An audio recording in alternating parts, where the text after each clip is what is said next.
last and final piece of the system, part number 3, is tuning up your portfolio. If you buy all the large 6 core markets, U.S. stocks, bonds, real estate, emerging markets, foreign developed markets, and you buy them with very low cost ETFs, what you'll notice over time is that as these markets ebb and flow, certain ones are going to go up a lot, certain ones may go down, hopefully not a lot, but once you begin with a certain allocation, percentages that you want in each one, those will change as markets ebb and flow. What's really important, and the third and most very important part of the system, is tuning up your portfolio. So periodically, you're going to see that things are out of whack, and you're going to have to be selling off some of the winners and buying some of the losers. Let me give you an example. As we're taping this, it's about the middle of 2007. A friend of mine has a portfolio based around the system, and he's found that all of his oil and gas and energy stocks have gone through the roof, but yet his bonds have gone down slightly. Tuning up his portfolio today means that he's selling some of the oil and gas stocks and he's buying more of the bonds. And he's getting his target allocations, his target percentages, right back to where they started. This is really important, and let me give you an example why.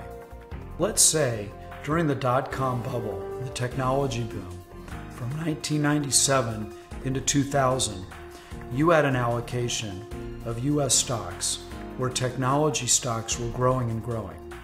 And let's say the allocation was 30%.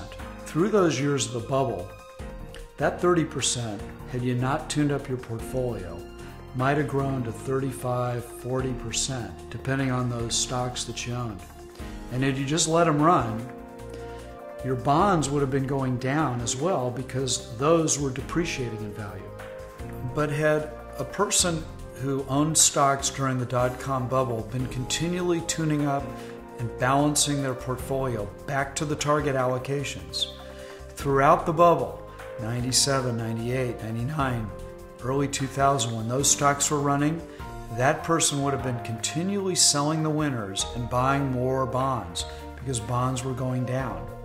And what would have happened then, when the market finally crashed and bonds went up dramatically in 2002, that individual investor wouldn't have been hurt nearly as bad because the investor would have owned a lot of bonds, which did very well in 2002, and would have owned their target allocation of stocks, which was, in my example, 30%, and those, while they would have gone down, they wouldn't have watched a 40% allocation of stocks go down.